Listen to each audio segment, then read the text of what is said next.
Avery, the team had a week off, but you came out firing today as a whole. What was key to your strong start? I just think coming up with a lot of energy to start the game was really important for our team. I think that Minnesota's a great team, but I just think coming out hot and ready to go from the tip was just really important for our success tonight.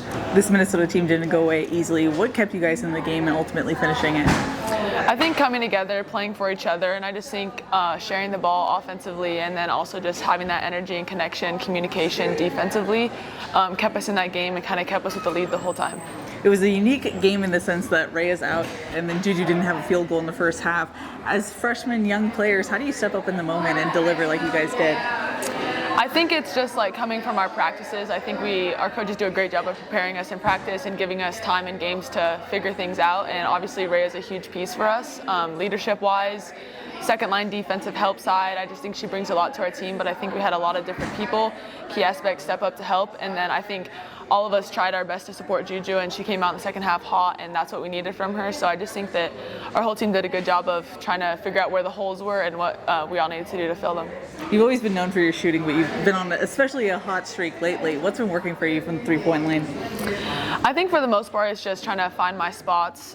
We have a lot of different offensive like people that can get a bucket at any given time. So I think just for me it's trying to be a pressure release, get in spots where I can help them, reading my defense and just being confident in myself to shoot it every time. For you as a true freshman, how quickly have you had to try and figure out your role and how everything meshes with this team?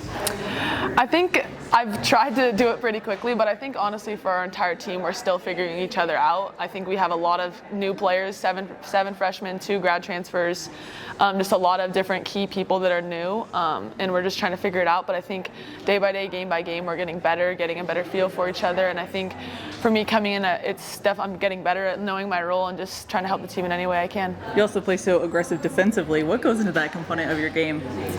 I feel like, especially for me and our whole team, defense affects our offense. So I feel like if we're soft on defense and not like really playing together, it just affects our offense and we're not as successful. So I think the more defensive energy we have in presence, I think it helps our offense. So especially for me personally, that energy, feistiness is something that I really look forward to and I enjoy doing. And then I think it helps me play better offensively. You're in a stretch of 4 games in 10 days. How do you handle that, not only from a physical standpoint, but from all your tasks as a student athlete?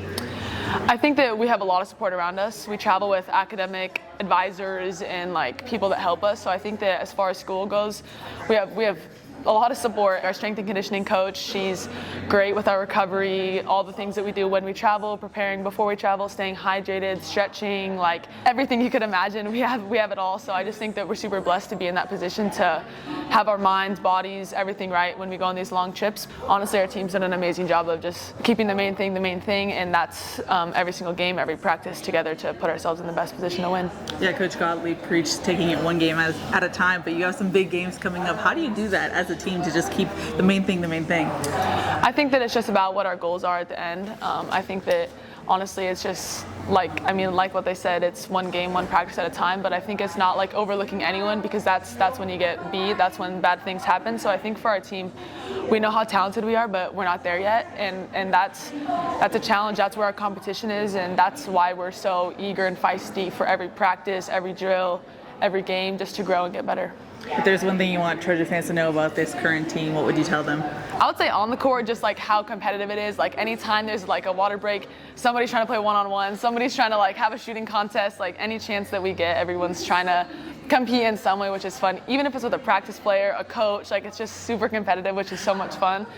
And then I think off the court, we're just like, we just laugh all the time, like make jokes, like all the fun stuff that you do, make TikToks. Like I just think that we're a family, honestly, and I feel like that's really helpful for our team to have that connection off the court, because then I think that it helps us on the court just be closer, be more connected, the communication aspect, and it's just a lot of fun to be around them, to be honest. I'm sure these long Big Ten road trips also help with that bonding aspect. Oh yeah, there's Uno games, there's TikTok, like literally you name it. We're always in each other's rooms. It just feels like a family, which is super fun to be around. All right, thanks for the time. Enjoy the win. Yes, thank you so much.